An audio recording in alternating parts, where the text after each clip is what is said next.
The call came on a Tuesday evening, just as I was finishing the books for another record month at La Cucina. 20 years of sweat and sacrifice had transformed this place from a rundown deli into Milwaukee's premier Italian restaurant. The caller ID flashed a number I didn't recognize, but something, instinct maybe, or that cursed sense of family obligation, made me answer. Max? It's Eddie. My brother's voice hit me like a sucker punch to the gut. 3 years had passed since his sentencing, and the last image I had of him was being led away in handcuffs, still protesting his innocence in a check fraud scheme that had cost his employer millions. I'm out early, he continued, his voice carrying that familiar mix of charm and desperation that had gotten him, and often me, into trouble since we were kids. Good behavior, you know. Listen, I've been thinking a lot about things, about making changes. I need a fresh start, Max. A real job, a chance to prove myself. I closed my eyes, feeling the weight of responsibility settle onto my shoulders like a lead apron. Through the restaurant's office window, I could see Carla, my wife of 15 years, expertly managing the dinner service. She moved through the dining room with the grace of a dancer, her dark hair catching the light from our imported Murano glass chandeliers. She'd never trusted Eddie, had warned me countless times about his manipulation tactics. I don't know, Eddie. The restaurant's doing well. I can't risk dash. Please, Max. His voice cracked, and despite everything, I felt that old protective instinct stir. I'm not asking to handle money or anything. I'll wash dishes, bus tables, whatever it takes. You're all I've got left. The truth of those words hung heavy in the air. Our parents were gone, Dad from a heart attack when Eddie was still in high school, Mom from cancer 2 years into his sentence. I was, quite literally, his only family left. Let me talk to Carla, I said finally, already knowing I'd give in. Come by tomorrow morning, early. We'll figure something out. Later that night, the argument with Carla played out exactly as I'd expected. We were in our bedroom, the sounds of the city muffled by the premium windows I'd splurged on during last year's renovation. Are you out of your mind? Carla paced the room, her hands gesturing emphatically. He's a convicted felon, Max. This isn't about giving someone a second chance, this is Eddie we're talking about. He's had more chances than anyone I've ever known. He's my brother, I said quietly, sitting on the edge of our bed. What am I supposed to do, turn my back on him?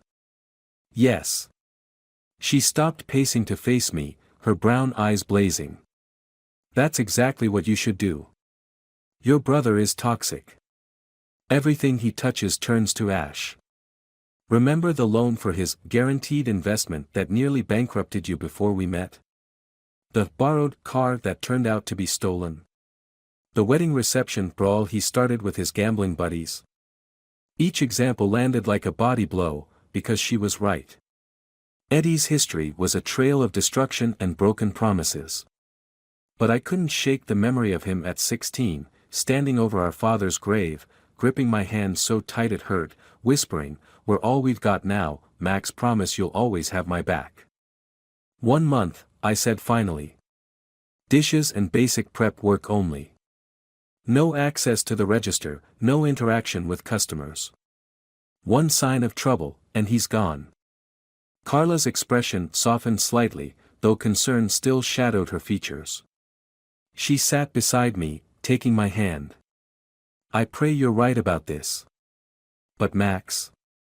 Promise me something.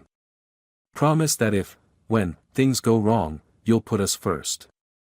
Put everything we've built together first. I squeezed her hand, making a promise I desperately hoped I could keep. I promise. The next morning, Eddie arrived at 6 a.m. sharp, wearing clean but worn clothes, his face showing both the hardness prison inevitably instills and something else, a vulnerability I hadn't seen since we were kids. He worked hard that first day, and the next, and the next. No complaints, no drama, just quiet determination that began to ease even Carla's suspicions.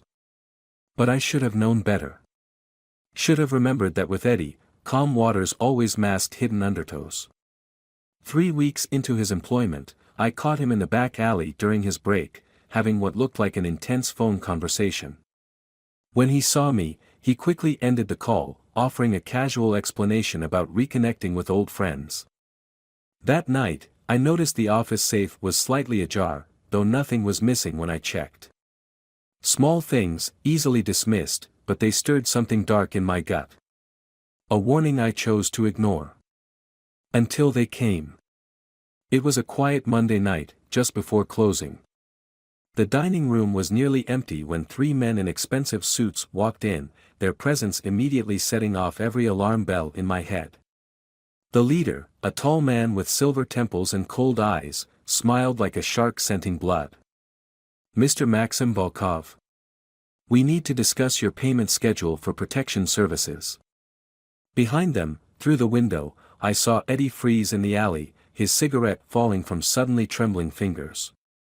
And in that moment, I knew, the quiet waters were about to become a storm. Time crystallized in that moment, each heartbeat stretching like pulled glass as I stared into the dead eyes of the man who'd just threatened everything I'd built. Behind me, I could feel Carla's presence at the kitchen door, her silence more devastating than any words could have been. She'd warned me, and now her worst fears were materializing in $3,000 suits with barely concealed weapons beneath their jackets. "I think there must be some mistake," I said, my voice steadier than I felt. 2 decades of negotiating with suppliers and handling difficult customers had taught me how to project calm even when my insides were churning acid. "We don't have any arrangement for protection services." The silver-haired man's smile never wavered, but his eyes grew colder. He introduced himself as Mr. Richardson, though something told me that name was as genuine as a $3 bill. His 2 associates positioned themselves near the entrance, their stance casual but their message clear: this conversation would happen whether I wanted it or not. "Your brother Eddie assured us you'd be amenable to our arrangement," Richardson said, adjusting his platinum cufflinks with deliberate precision. "After all, family takes care of family, doesn't it? And Eddie's debts are, by extension, your debts." The betrayal hit me like a physical blow, but I forced myself to maintain eye contact. Through the window, I could still see Eddie in the alley, now pacing like a caged animal. Every instinct screamed at me to confront him, to demand answers, but survival meant playing this smart. "I'm afraid my brother doesn't speak for my business," I replied carefully. "Whatever arrangements he's made dash." Richardson's hand came down hard on the imported marble bar top, the sharp crack echoing through the nearly empty restaurant. The few remaining customers quickly gathered their belongings, leaving generous tips as they hurried out. Smart people, reading the room better than I'd read my own brother. "Mr. Volkov, let me be clear. Your brother secured his early release through certain financial arrangements with associates of mine. The debt, plus our standard interest rate, comes to $300,000. We're willing to be reasonable about payment terms, but we will need to see good faith efforts beginning immediately." The amount hit me like a bucket of ice water. 300,000. Nearly all the liquid capital I had access to, money meant for expanding to a second location. Behind me, I heard Carla's sharp intake of breath. She handled our books, she knew exactly what this meant. "I'll need time to consider this," I said, fighting to keep my voice level. Richardson's smile widened fractionally. "Of course.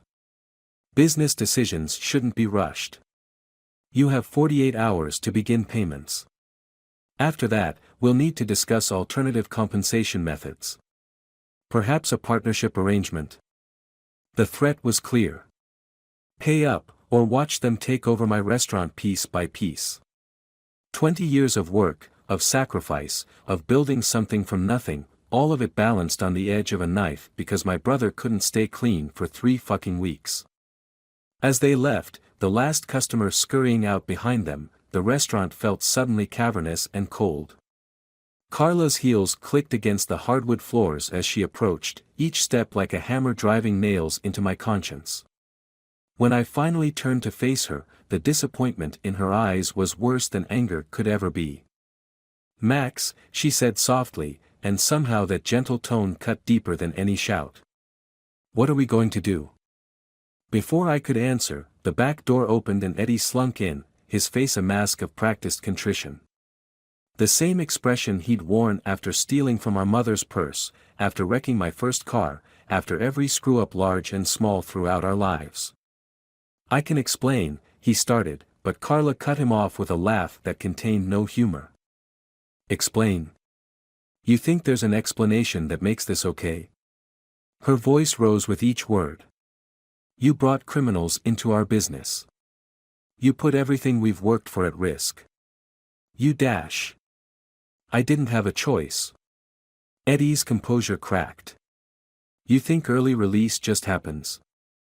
The parole board, the lawyers, it all costs money. They offered a way out, and I took it. I was going crazy in there, Max. You don't know what it's like. And now we're all going crazy out here," I said quietly, my calm exterior belying the storm raging inside. $300,000, Eddie. Where exactly did you think that money was going to come from?" He had the audacity to look wounded. "I thought, with how well the restaurant's doing.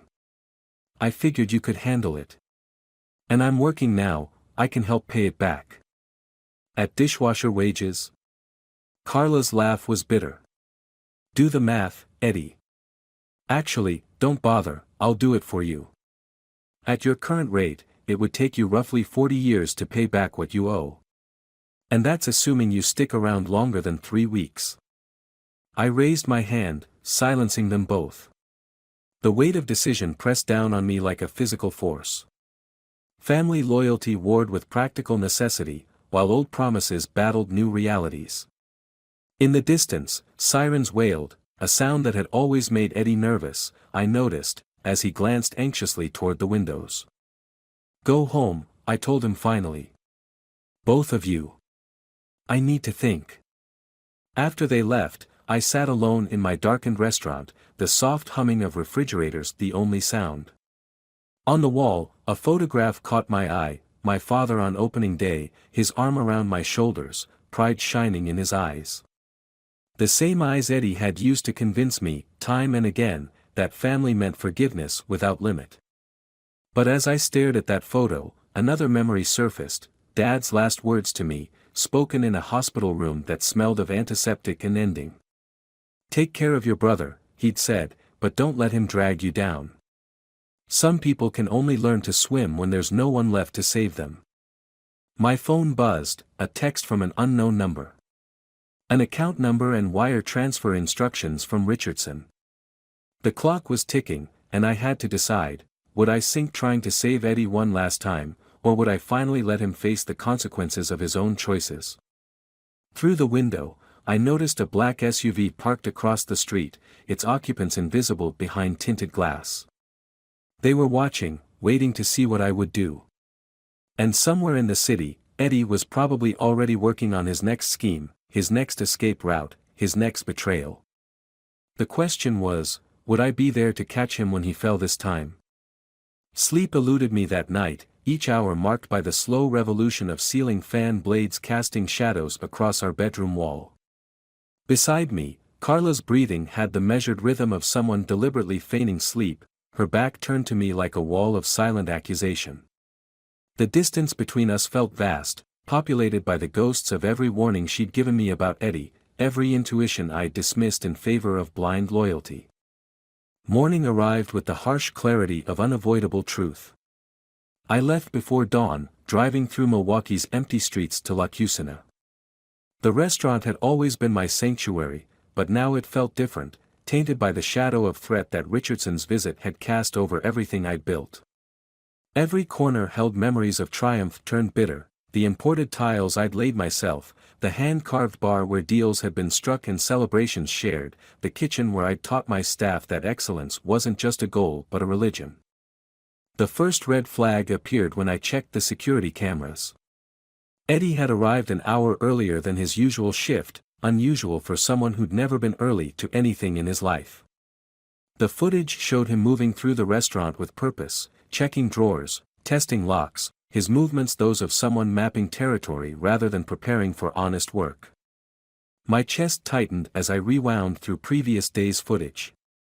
There it was, the pattern I'd been too trusting to see. Late-night phone calls in the alley. Mysterious visitors during his breaks. And most damning of all, Eddie studying the office safe when he thought no one was watching, his fingers tracing the keypad in a gesture I recognized from childhood, mapping combinations, memorizing patterns, preparing for opportunity. The revelation settled into my bones like winter frost. This wasn't just about the protection money. Eddie wasn't just a victim of circumstance, he was an active participant in a larger scheme. The question was, how deep did the betrayal go?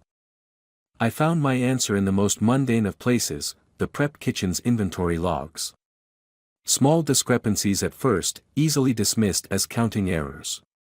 But when I cross-referenced them with our supplier invoices, a pattern emerged. Premium ingredients ordered but never received. Deliveries signed for during odd hours.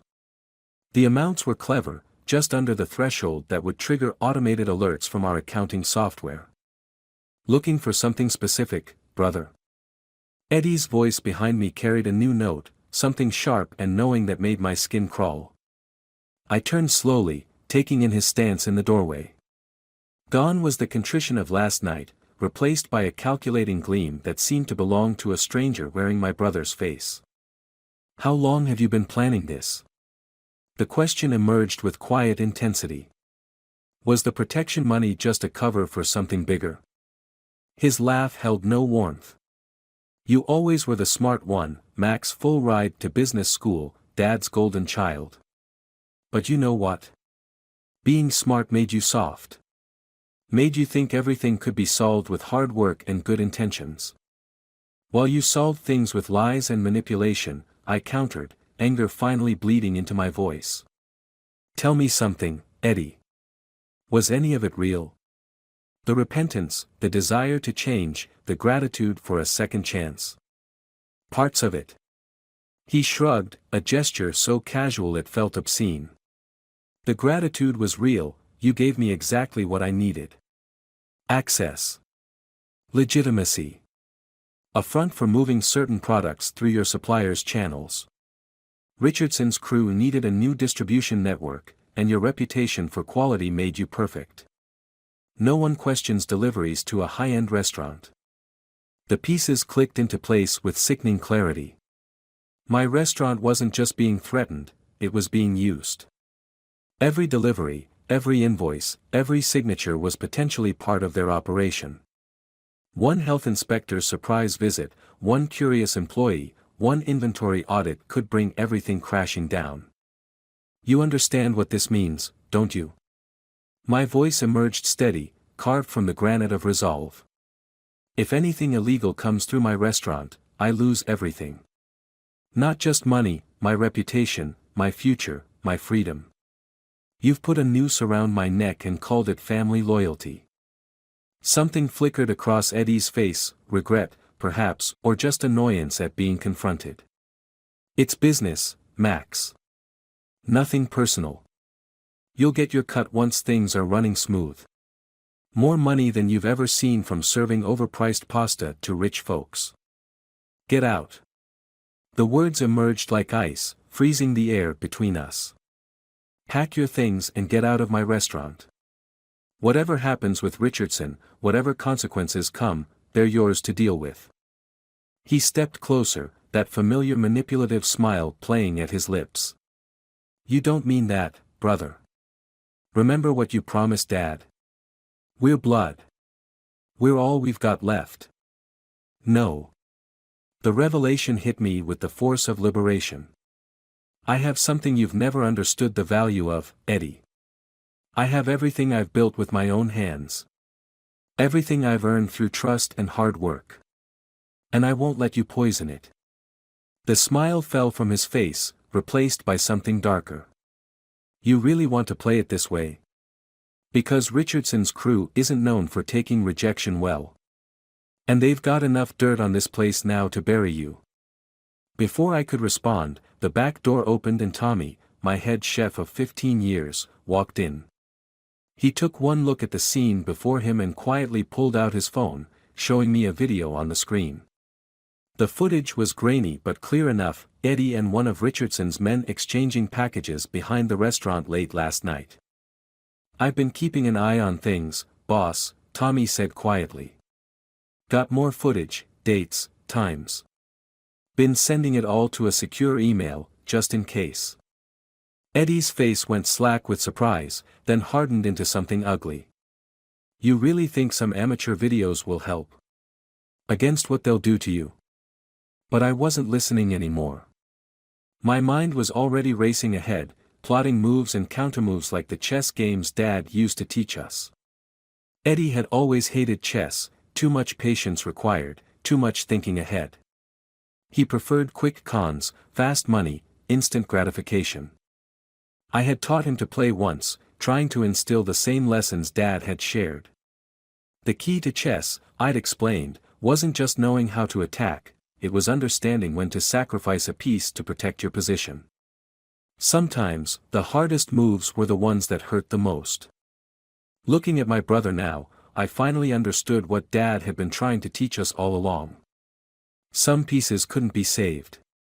Some games could only be won by letting go. The weight of Tommy's revelation hung in the air like smoke after a fire, acrid and suffocating. Each breath drew in the reality of my situation, not just Eddie's betrayal, but the calculated depth of it. The security footage played on loop in my mind, each frame etching itself into my consciousness like acid on metal. My own brother, dealing with criminals in the shadows of the restaurant I'd built with decades of honest sweat and sacrifice. I dismissed Eddie with a quiet command that held the finality of a coffin lid closing. He left without another word, but the twisted smile he threw over his shoulder spoke volumes, a promise of chaos yet to come. The door closed behind him with a sound like a gunshot, and I found myself alone with Tommy in the kitchen that had once been my sanctuary but now felt like a crime scene. "How long?" I asked Tommy, my voice emerging as rough as sandpaper. "How long have you been watching him?" "Since day one, boss." Tommy's loyalty, solid as the foundations of the building itself, steadied me. Something in the way he looked at everything, like he was casing the joint instead of coming home, reminded me of the guys who used to work for my old man in the bookmaking business. Always calculating angles, looking for weaknesses. The industrial refrigerator hummed in the background, its steady drone a counterpoint to the chaos in my mind. I braced myself against the prep table, stainless steel cold beneath my palms, and let the magnitude of the situation wash over me. Every delivery we'd received since Eddie started working here was now suspect. Every signature on every invoice could be evidence of criminal activity. The restaurant wasn't just under threat, it was potentially already compromised.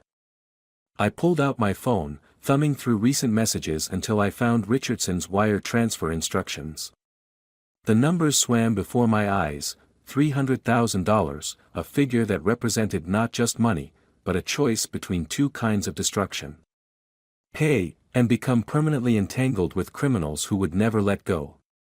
Refuse, and watch everything I'd built crumble under the weight of their retaliation. "They'll be expecting an answer soon," I said, more to myself than to Tommy. Richardson's crew doesn't strike me as the patient type. Tommy's response surprised me. "Maybe that's their weakness, boss. Impatient people make mistakes. And I've got more than just video.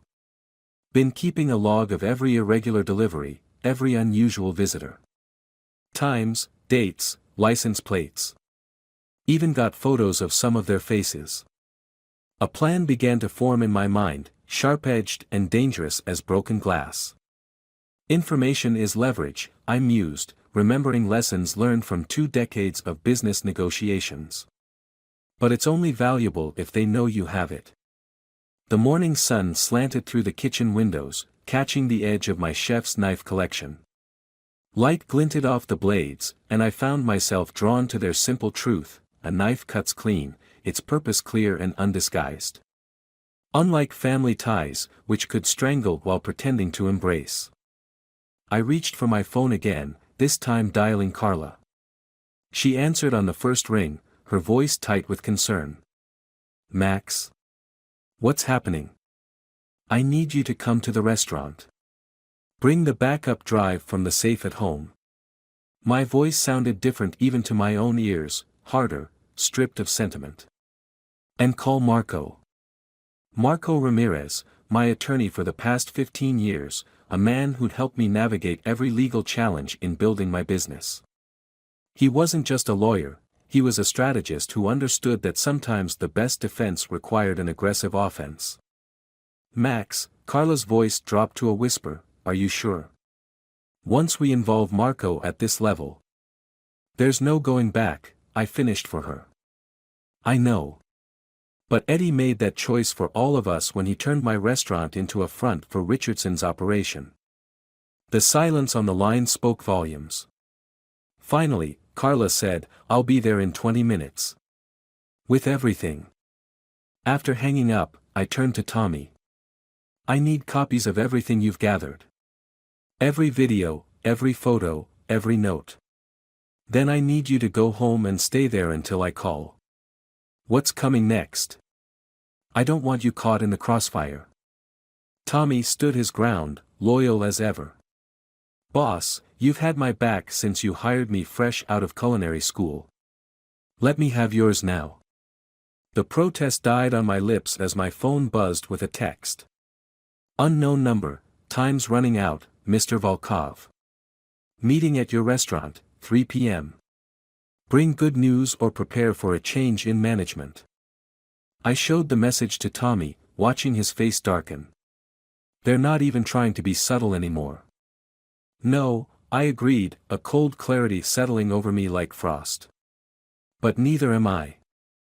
I moved to my office, each step feeling like a transition between two versions of myself, the trusting brother who'd always tried to save Eddie from himself, and the businessman who'd survived 2 decades in a cutthroat industry by learning when to show teeth. Opening my computer, I began composing emails, one to every legitimate supplier we'd worked with, one to our bank, one to the restaurant association. Each message was carefully crafted to establish a paper trail of my suspicions and actions, documentation that could prove either my salvation or my suicide note, depending on how the next few hours played out. The sun climbed higher in the sky, marking the approach of 3 p.m. with the inevitability of an executioner's drum. But for the first time since this nightmare began, I felt something besides fear or betrayal. I felt the cold burn of purpose, the clarity of a man who's finally recognized that some fires need to be fought with fire. Eddie had always accused me of being soft, of letting my success make me weak. He was about to learn what our father had known all along, that true strength isn't found in quick schemes and clever lies, but in the willingness to stand your ground when everything you've built is on the line. The real question was, when the dust settled, would there be anything left worth saving? The hours before Richardson's arrival stretched like a wire pulled taut, each minute vibrating with the tension of inevitable violence. I sat in my office, surrounded by the evidence of Tommy's vigilance, photographs, videos, delivery logs, each piece a bullet in the chamber of the gun I was preparing to fire. Marco had arrived an hour ago, his usual polished demeanor hardened by the gravity of our situation. "It's a strong position," he said, reviewing the documentation spread across my desk. "But you understand what this means. Once we pull this trigger, there's no going back. Not just with Richardson's crew, but with Eddie. This ends everything." The truth of his words settled into my bones like winter frost. I thought of Eddie as a child, gap-toothed and fearless, climbing the highest trees while I watched from below, always ready to catch him. Now, decades later, I was finally stepping aside, letting him fall. The weight of that decision pressed against my chest like a stone. Sometimes, I said, more to myself than Marco, mercy is just another word for enabling destruction. Carla worked silently at her laptop, backing up financial records and documenting every suspicious transaction since Eddie's arrival. Her fingers moved across the keyboard with practiced precision, but I could see the tension in her shoulders, the way she held herself like someone bracing for an impact. "They're here," Tommy's voice crackled through the walkie-talkie on my desk. He was watching from the apartment across the street, our eyes on the approaching storm. I stood at my office window, watching Richardson's black SUV glide to a stop in front of La Cusina. 3 men emerged, moving with the calculated casualness of predators who had never needed to fear their prey. Behind them, a second vehicle pulled up. My throat tightened as Eddie stepped out, his familiar swagger now seeming as artificial as a stage actor's costume. "Remember," Marco said quietly, gathering his briefcase, "let them make the first move. Everything depends on the sequence." I nodded, feeling the weight of the recording device beneath my shirt, a precaution Marco had insisted upon. Carla touched my arm as she prepared to leave through the back exit, her fingers lingering for a moment longer than necessary. In that touch, I felt every year of our marriage, every triumph and struggle we'd shared, every reason I couldn't afford to lose this fight. The front door chimed as Richardson and his men entered. They moved through my restaurant like they already owned it, trailing the stench of assumed victory through the space I'd built with 2 decades of honest work. Eddie followed, his eyes darting around nervously, a rat sensing the approach of steel jaws. "Mr. Volkov," Richardson's voice carried the false warmth of a banker discussing foreclosure. "I trust you've had time to consider our arrangement." The wire instructions were quite clear. I gestured to the chairs around the largest table in the empty dining room. "Please, sit. We have much to discuss." They arranged themselves with tactical precision, Richardson in the center, his men flanking him, Eddie hovering uncertainly at the edge like the outsider he'd always been. I remained standing, feeling the solid presence of the bar at my back. "Actually," I said, my voice carrying the quiet authority I developed over years of business negotiations, "I have a counterproposal." Richardson's smile never wavered, but something dangerous flickered in his eyes. "This isn't a negotiation, Mr. Volkov. Your brother's debt is the least of your concerns right now." I pulled out my phone, queuing up the first video Tommy had captured. "Let's talk about what's really been happening in my restaurant." The footage played with damning clarity, Richardson's men exchanging packages, late-night deliveries, Eddie's role in their operation. With each new piece of evidence, I watched the temperature in the room drop degree by degree, the predatory smiles freezing into masks of calculated rage. "Interesting home movies," Richardson said finally, his voice soft as a blade sliding from its sheath. "But hardly dash. The originals are already in secure locations," I cut him off. "Along with documentation of every irregular delivery, every suspicious transaction, every face and license plate. One phone call sends everything to people who would be very interested in your distribution network." Eddie stepped forward, panic cracking his practiced cool. "Max, you don't understand what you're doing. These people dash." "No, Eddie. For once in your life, listen." I turned to face my brother, letting him see the full weight of my transformation. "I understand perfectly. I understand that you saw my restaurant as nothing but a convenient front. I understand that you never planned to change, to earn honest money, to be the brother I foolishly kept believing you could be. I understand that some people only learn the meaning of consequences when there's no one left to shield them." Richardson stood slowly, menace rolling off him in waves. "You're playing a very dangerous game, Mr. Volkov." "No," I replied, my voice steady as a surgeon's hand. "I'm ending one. Here's my offer, Eddie's debt is cancelled. Your operation finds a new distribution route, one that doesn't involve my restaurant. In exchange, the evidence stays buried. You lose nothing except a convenient front and an unreliable partner. And if we decline?" I smiled then, feeling the sharp edges of my own capacity for ruthlessness. "Then tomorrow morning, every law enforcement agency in the state receives evidence of your operation. Every supplier gets documentation of how their deliveries were compromised. Every customer learns how their favorite restaurant was used without their knowledge. Your network burns, and you burn with it." The silence that followed was absolute, broken only by Eddie's ragged breathing. I watched Richardson's mind working behind his cold eyes, calculating odds, measuring risks. He was a businessman, after all, just one who dealt in different commodities than I did. "You'd destroy your own brother?" he asked finally, genuine curiosity coloring his tone. I met Eddie's desperate gaze, seeing in it every broken promise, every manipulation, every betrayal that had led us to this moment. "No," I said quietly. "He did that himself, long ago. I'm just finally stopping the bleeding." The silence after my ultimatum stretched like a wire across a chasm, humming with lethal potential. I watched something shift in Richardson's eyes, that microscopic change that marks the moment a predator recognizes it's facing not prey, but an equal threat. The realization settled over the room like frost, crystallizing the air between us into something sharp and dangerous. "You've certainly given us something to consider, Mr. Volkov," Richardson said finally, each word measured with precision. "Though I wonder if you've considered all the implications. Business arrangements like ours, they're rather like family. Hard to walk away from cleanly." "I've spent my life trying to walk away cleanly from toxic family," I replied, feeling the truth of the words carve themselves into my soul. "I've learned that sometimes the only clean break is the one that bleeds the most." Eddie surged forward then, desperation cracking his carefully maintained facade. "Max, please. You can't do this. We can figure something out, we always have before. Remember what Dad said dash. Don't." The word emerged from my throat like a blade. "Don't you dare use Dad's memory as a shield now. Not after you turned his dream into a front for criminals.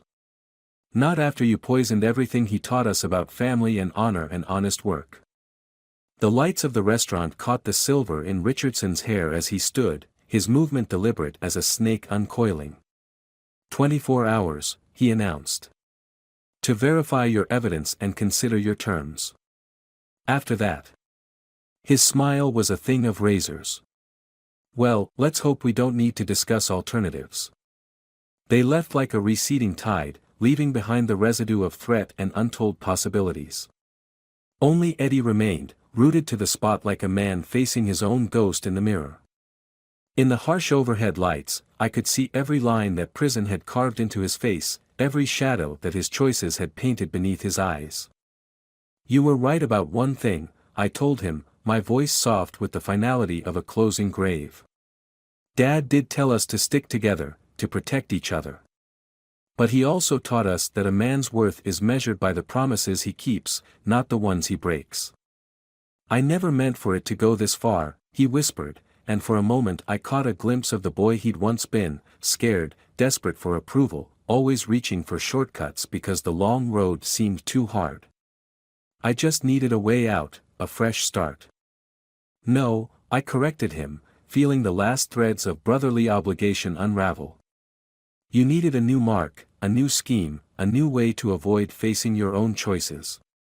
And I needed to finally see you for what you are, not what I wished you could be." He took a step toward me, hands spread in supplication. "What happens to me now?" The question hung between us like smoke, acrid with the burning of bridges.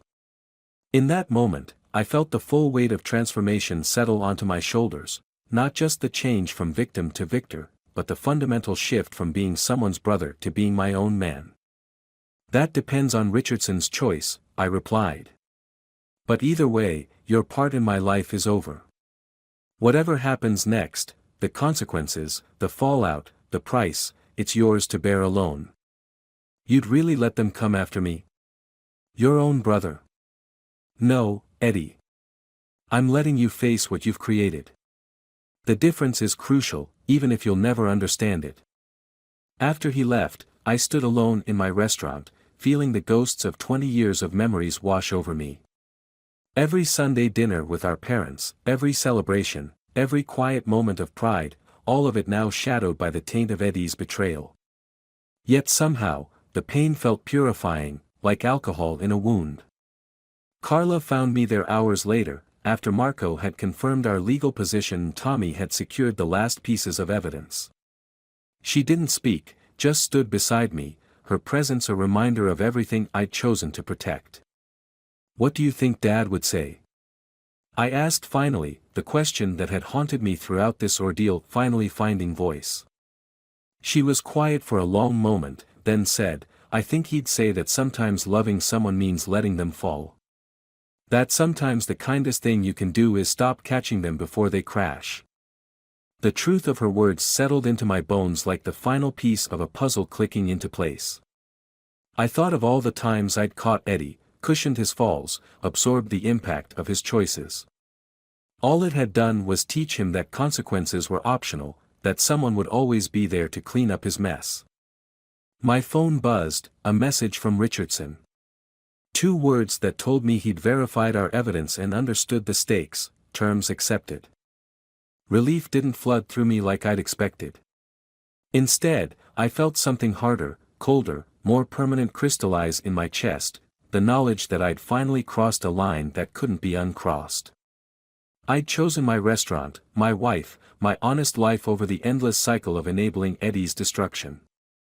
The setting sun painted La Cusina's windows in shades of amber and gold, the light catching the engraved sign that bore our family name. Volkov, it meant wolf in Russian, our father had told us proudly. A survivor, a creature that understood the harsh necessity of sometimes leaving the weak behind to preserve the pack. I pulled out my keys, feeling the weight of each one: front door, office, safe, wine cellar. Each a piece of the life I'd built, each a testament to choices made and prices paid. Tomorrow, I would change the locks, update the security codes, restructure everything that Eddie had touched. I would burn away his fingerprints from my life like scoring infected tissue from a wound.